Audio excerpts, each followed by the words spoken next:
ជំរាបសួរបងប្អូនទាំងអស់គ្នាថ្ងៃមុនទៅផ្សារឃើញគេលក់ត្រីរៀលល្អពេកបងប្អូននៅហើយប៉ងវិញគឺថាឡើងពេញពោះតែម្ដង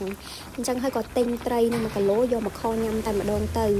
ហើយវីដេអូនឹងវីដេអូចាស់ទេបងប្អូននៅថតឲ្យអត់មានពេលបញ្ចូលសលេងអញ្ចឹងណាហើយខត្រីរៀលហ្នឹងញ៉ាំជាមួយបាយក៏ឆ្ងាញ់ឬក៏ញ៉ាំជាមួយនឹងបបរសអីទៀតគឺថាកាន់តែជាតិហ្មង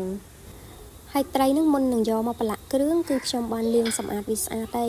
ត្រីគឺខ្ញុំឆូតវាសងខាងបែបហ្នឹងដើម្បីពេលដែលយកទៅខទៅវាឆាប់ចូលជាតិហើយសម្រាប់គ្រឿងទេសប្រឡាក់ត្រីមានអំបិលម្សៅស៊ុបប៊ីចេងម្រេចហើយនឹងប្រេងខ្យងច្បល់គ្រឿងជាមួយនឹងត្រីនោះឲ្យវា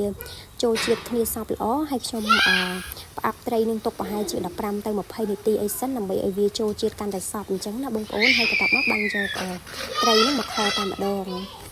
ហើយចំពោះរបៀបធ្វើខត្រីរបស់ខ្ញុំនេះដំបូងគឺខ្ញុំយកស្ករត្នោតយកវាមកកំឡោចឲ្យវាឡើងជើងក្រងហើយនឹងក្រហមល្អបែបហ្នឹងសិន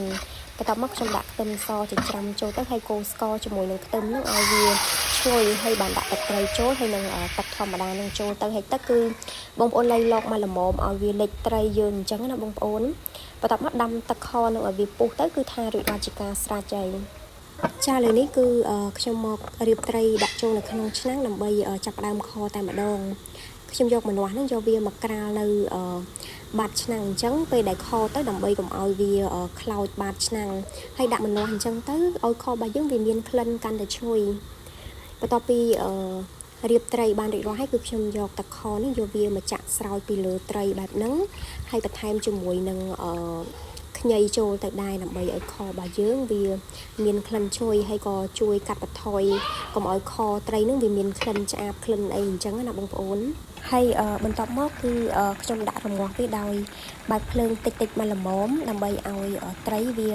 ផុយឆ្អឹងបានល្អបន្ទាប់ពីរងាស់បានមួយសន្ទុះខរៀងដាច់ទឹកមកល្មមហើយខ្ញុំក៏ដាក់ពេញប៉ោះចូលទៅហើយក្របរងាស់មួយសន្ទុះទៀតដើម្បីឲ្យពេញប៉ោះវាឆ្អិនហើយនឹងផុយឲ្យលួយបានល្អសិនហើយភ្លក់រសជាតិមកល្មមត្រូវមាត់ហើយខ្ញុំដាក់ស្លឹកខ្ទឹមចូលទៅគឺថាខត្រីរបស់ខ្ញុំនោះបានឆ្អិនរួចរាល់ជាការស្រេចហើយបងប្អូនឡើងតំណងខ្លាំងមែនតើ